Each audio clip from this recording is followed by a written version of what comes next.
casa.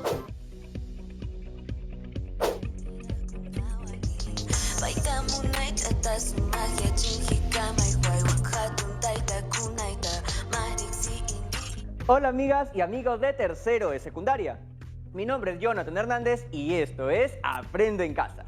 Les cuento que acabo de descubrir a una artista peruana, Renata Flores. ¿La han escuchado? Es una cantante de música urbana y lo que me parece más chévere de ella es que canta trap en quechua. El otro día estuve leyendo una entrevista que le hicieron y Renata contaba que en una época su mamá y su papá la educaron alejada de ese idioma, por temor a que sea discriminada, y que fueron sus abuelas quienes se encargaron de transmitirle la importancia de hablar en su lengua materna. Y ahora ella canta en quechua, porque quiere revalorizar esta lengua. Ahora que me pongo a pensar, yo he escuchado algunas bandas nuevas peruanas que cantan en inglés, pero en quechua o en alguna otra lengua originaria no he escuchado tanto, al menos en cuanto al género urbano. ¿A qué se deberá esto? ¿Cuántos artistas tendrán el quechua como su lengua materna, pero cantan en castellano? ¿Hoy en día habrán menos quechua hablantes que antes? ¿Por qué será? Aunque creo que la gran pregunta debería ser: ¿cuáles son los motivos por los cuales disminuyó el porcentaje de personas quechua hablantes al inicio de este siglo? ¿Cómo voy a hacer para averiguar esto? ¡Ya sé! Este es un nuevo caso para... ¡El Detective Joe! Hola amigas y amigos de tercero de secundaria. He venido hasta aquí porque me han contado que hay un misterio por resolver. Y un buen detective, como yo, no puede trabajar solo. Por eso he venido con mi compañero, socio, colega, profesor Emerson. Hola a todas y todos. Mi nombre es profesor Emerson y mi especialidad es la matemática. Profesor, seguramente nuestras amigas y amigos se están preguntando: ahí, detrás de la pantalla de sus televisores o computadoras, ¿cómo alguien especialista en matemática nos puede ayudar a resolver esta situación? Detective John, la respuesta es fácil y es porque la matemática está en todas partes y puede ayudarnos a resolver infinidad de situaciones o interrogantes como la que tenemos el día de hoy. Así es. Y una de las cosas que quería descubrir Jonathan son los motivos por los cuales existen menos quechua hablantes que antes. Ya veo. Eso lo podemos resolver con una investigación, recopilación y organización de datos, variables cualitativas, cuantitativas, encuestas. Tú sabes, Detective John. ¿Qué tanto sabes sobre la situación actual de las lenguas originarias? ¿O del quechua específicamente? Sé tanto como que casi nada. Bueno, partamos de ahí entonces. Miren este mapa. ¿Ven todos esos colores? Cada uno de ellos representa a un idioma nativo que se habla en el Perú. ¿Cuánta riqueza lingüística tenemos en nuestro país? Eso es cierto. Lo haremos representando las características de una población en estudio mediante variables cualitativas o cuantitativas, usando el muestreo y recopilación de datos a través de encuestas. Y ahora, ¿por dónde empezamos? Empecemos revisando información de algunas fuentes confiables. Según los datos del Ministerio de Educación, en el Perú, el quechua es considerado una lengua vital, aunque muchas de sus variedades están en peligro de desaparecer. Empezando el siglo XX, el 60% de la población era quechua hablante, mientras que a inicios de este siglo, solo el 15% lo era. Como acabamos de ver, el porcentaje ha disminuido un montón, pero igual es importante recalcar que en cuanto a la cantidad, hay más quechuahablantes en el 2014 de los que había en 1876. ¿Y qué podríamos hacer para ayudar a preservar el quechua o todas las lenguas originarias en general? Bueno, en realidad, los estados deberían adoptar políticas y estrategias firmes y duraderas, porque si no lo hacen, es probable que más del 50% de los casi 7.000 idiomas que se hablan en el mundo desaparezcan en pocas generaciones. Además que el Perú es uno de los países de mayor riqueza lingüística en América Latina. Aquí se han reconocido 47 lenguas originarias. ¿Y como país, hemos hecho algo al respecto? Existe una ley llamada Ley de las Lenguas, que podría ser un motor para la implementación de una política nacional de lenguas. Es necesario que todos estemos al tanto de este tema, porque mira, de los 47 idiomas considerados como oficiales, se calcula que 17 están en serio peligro de extinción, por la mínima cantidad de hablantes. Entonces, es importante tomar medidas urgentes para proteger estas lenguas y evitar que tengan el mismo destino de, por lo menos, 37 lenguas habladas en el territorio peruano que ya desaparecieron. Profesor, no sabía que el asunto era tan grave. Entonces, nuestra investigación para saber por qué existen menos quechohablantes que antes puede ayudarnos a entender mejor qué es lo que está pasando y así, capaz, vamos a poder hacer algo. Este es un excelente misterio por resolver. Detective John, entonces, ¿empezamos con esta investigación? Afirmativo, profesor. Empecemos. Amigas y amigos, este es el momento donde deberán sacar su lápiz, su lupa y libreta secreta de apuntes. Si no tienen lupa a la mano, no se preocupen. Usamos la mía. Para resolver este reto o misterio, realizaremos una investigación aplicando la estadística y para ello tendremos en cuenta los siguientes pasos. Paso 1. Elegir y delimitar cuidadosamente tu población de interés. Paso 2. Seleccionar la muestra.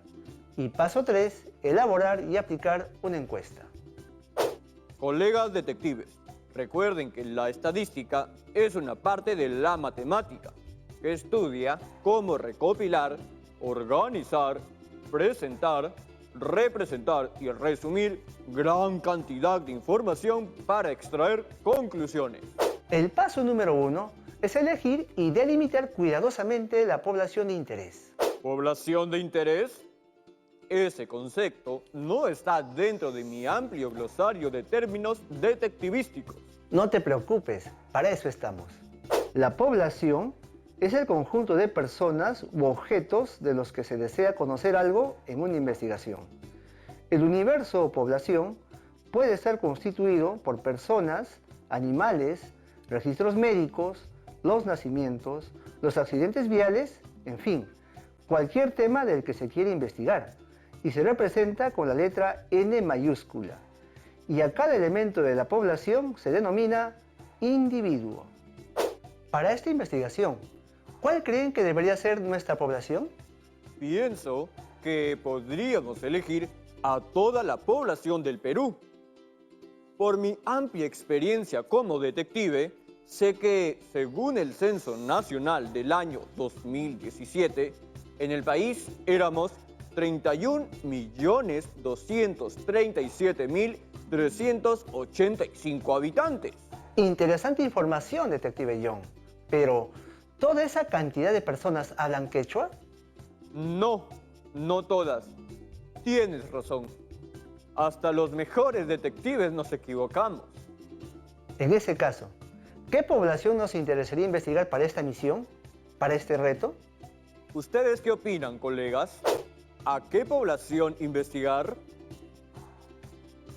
Se me ocurre que la población de interés para esta investigación puede ser aquellas personas que hablan quechua, o quizá aquellas que tienen por lo menos a un familiar que lo habla.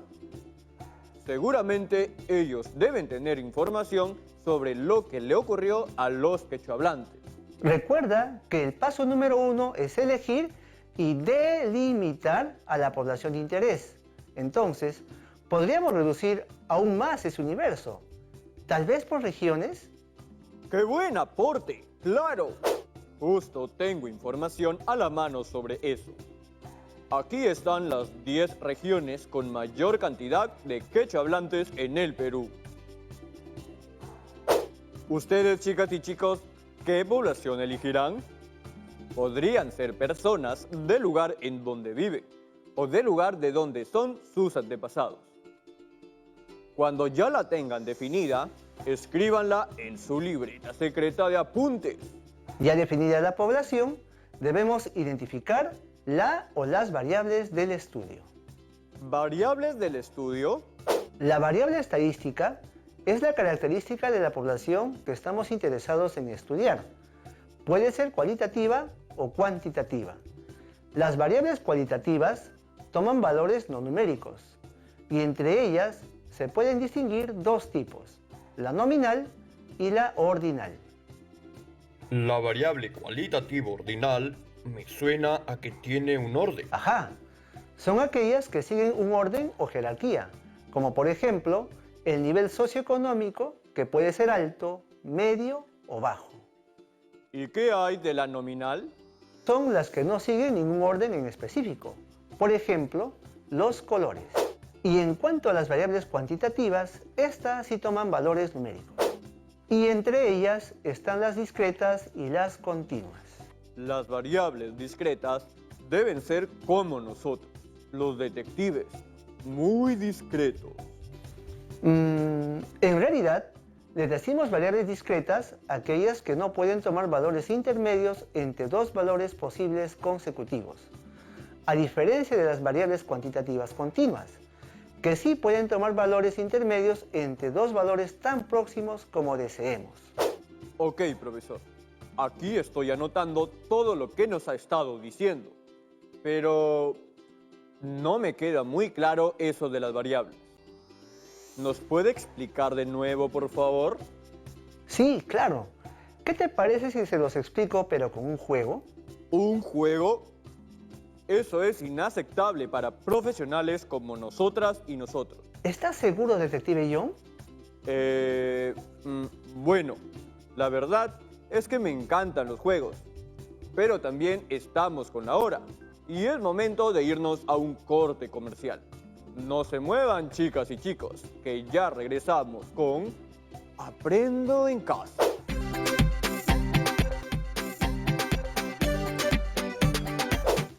Bienvenidas y bienvenidos de vuelta a Aprendo en Casa. Antes del corte, el profesor Emerson estaba a punto de explicarnos con un juego un poco más sobre los tipos de variables. ¿Listas y listos? Recuerden que las variables cualitativas no toman valores numéricos, mientras que las cuantitativas sí lo hacen. Y además, las variables cualitativas nominales son aquellas que no siguen ningún orden en específico, mientras que las cualitativas ordinarias sí lo hacen. Y cuando hablamos de variables cuantitativas discretas, nos referimos a aquellas que no pueden tomar valores intermedios entre dos valores posibles consecutivos, a diferencia de las variables cuantitativas continuas, que sí pueden tomar valores intermedios entre dos valores tan próximos como deseemos. ¿Empezamos entonces? Estén atentas y atentos a sus pantallas. Ahora sí, arrancamos con el juego de las variables. Ustedes me dicen si son cualitativas o cuantitativas. Número de mesas en cada aula. ¿Cualitativa o cuantitativa? Cuantitativa, porque la variable sería un número. Correcto. Color de pelo de los caballos. ¿Cualitativa o cuantitativa? Cualitativa. Correcto. Grado de una enfermedad. ¿Cualitativa ordinal o nominal? Grado de una enfermedad. Creo que aquí el orden sí importa, porque indica la gravedad del asunto. ¿Cualitativa ordinal? Correcto. Número de hermanas o hermanos en una familia. ¿Cuantitativa discreta o continua? Continua. Sí, continua. Detective Young, recuerda que una variable cuantitativa continua toma valores intermedios. En este caso, nos estamos refiriendo a personas. No puede haber una persona y media o dos personas y media. Efectivamente, no puede haber dos personas y media. Pero sí puedo tener 2 hermanas y un medio hermano. Te pasaste, detective John. Hagamos otra pregunta mejor. La respuesta correcta es cuantitativa discreta. El peso de una persona, ¿cuantitativa discreta o continua? Continua. Correcto.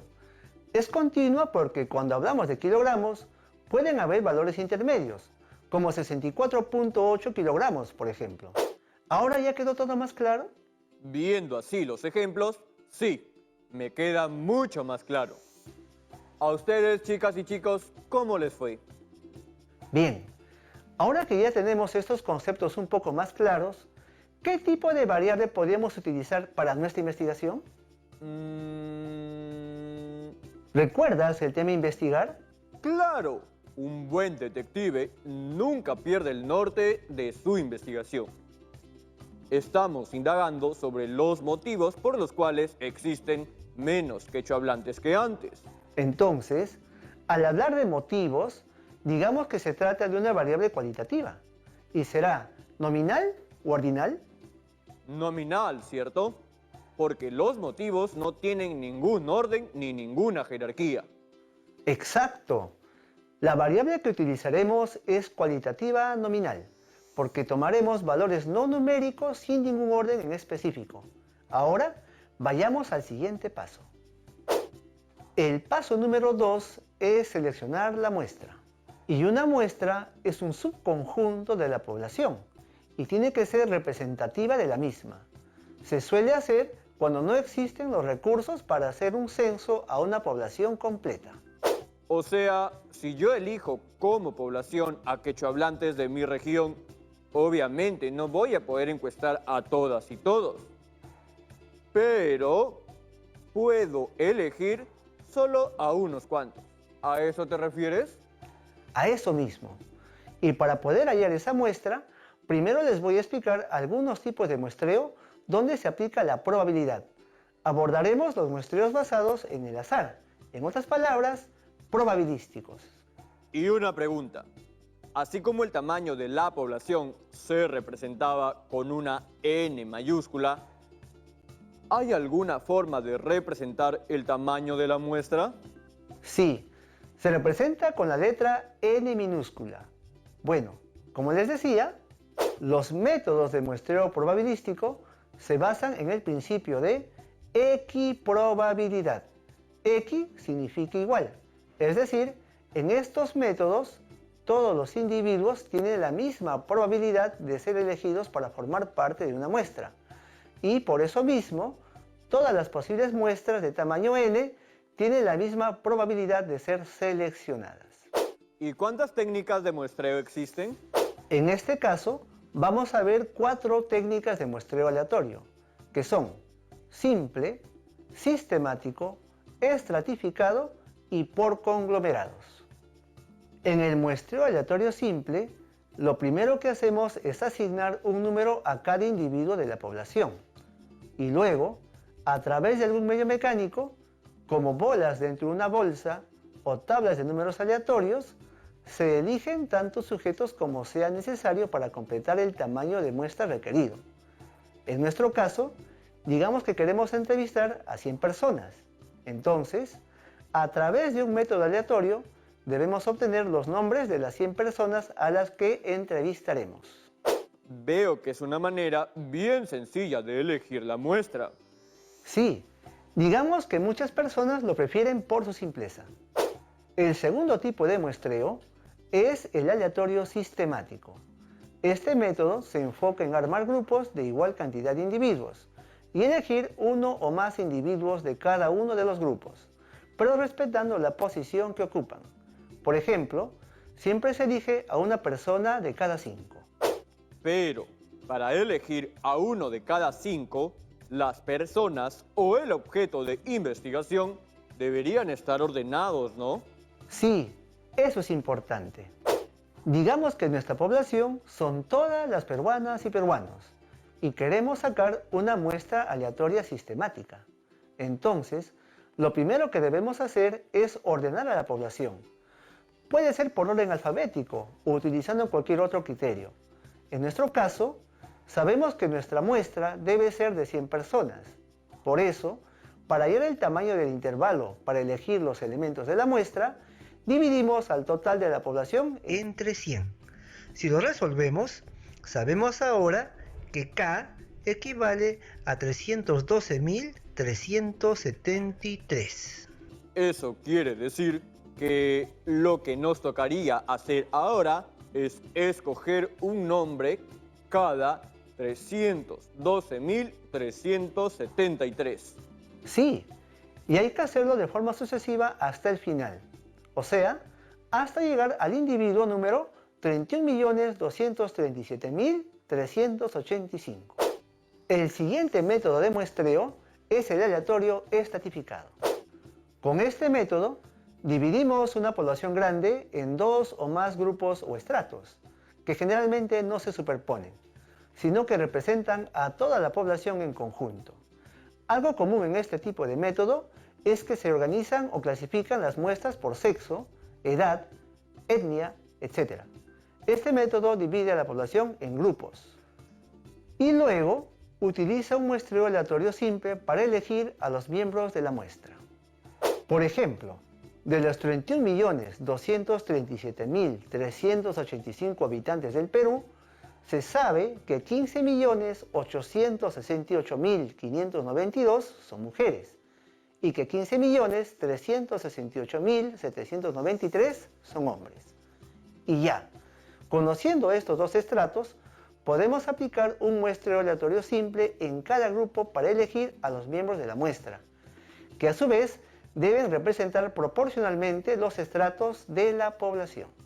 Y cuando dice deben representar proporcionalmente a los estratos de la población, se refiere a... Imaginemos que la cantidad de mujeres peruanas representan al 51% de la población peruana en general y los hombres al 49%. Con una representación proporcional me refiero a que si la muestra es de 100 personas, 51 debería ser mujeres y 49 hombres. Ahora, nos tocaría el último método de muestreo, que es el aleatorio por conglomerados. En este tipo de muestreo, la unidad muestral es un grupo de elementos de la población a la que llamamos conglomerado. Algunos ejemplos de conglomerados pueden ser hospitales, universidades, urnas electorales o incluso áreas geográficas. En este cuadro pueden ver cómo se llegó al número de la muestra dependiendo del porcentaje de la población. Y esos son los 4 tipos de muestreo probabilísticos que existen. Muy bien. Ahora solo nos faltaría elegir cuál de esos tipos utilizaremos para nuestra investigación. Mi olfato de detective me dice que deberíamos ir por la aleatoria simple. En realidad, el tipo de muestreo depende mucho de los recursos disponibles del equipo investigador. En una situación como esta, lo ideal sería escoger un muestreo por conglomerados en todo el Perú, pero sería muy caro, tomaría mucho tiempo y la pandemia lo complicaría aún más. Y como tú dices, lo más adecuado sería hacer un muestreo simple.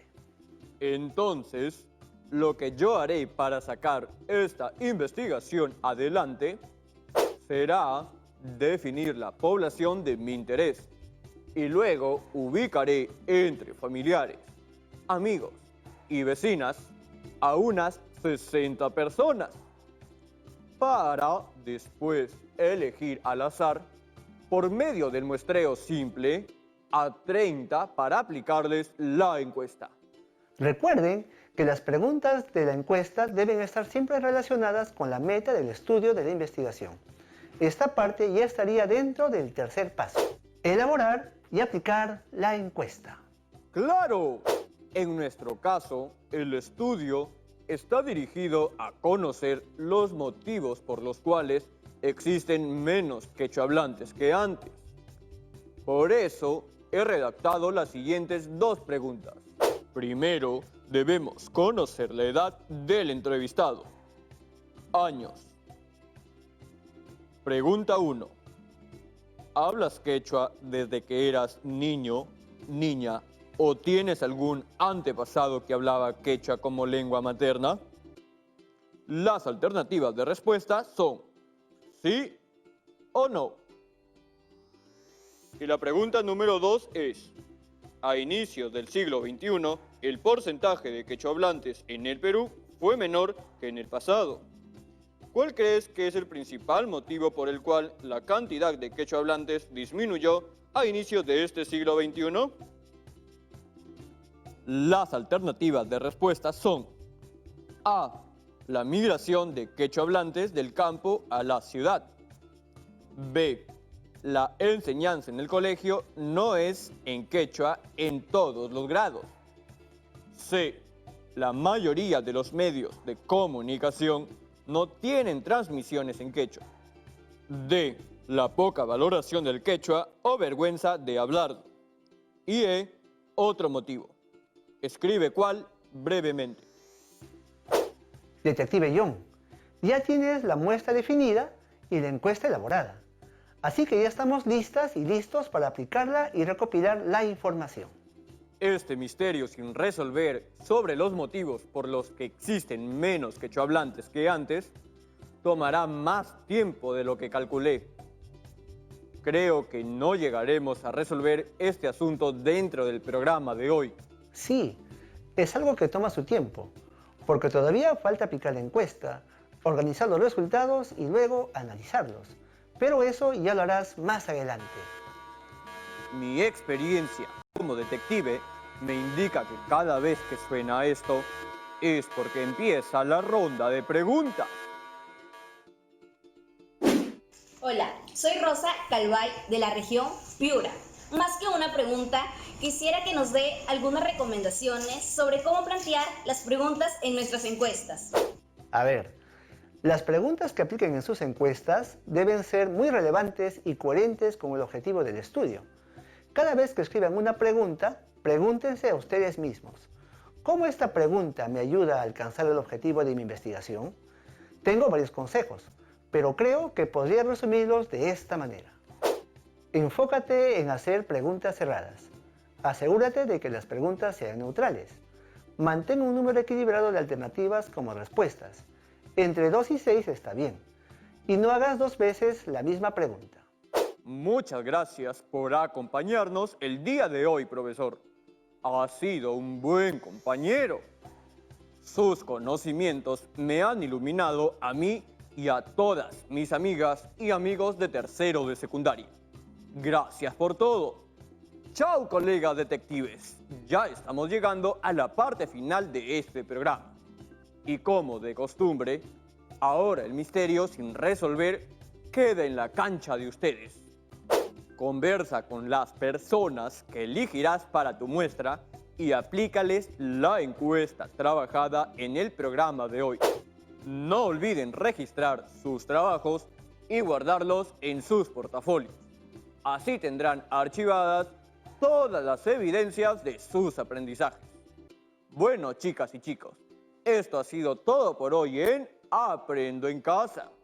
Nos vemos pronto. Eso espero. ¡Hasta la vista!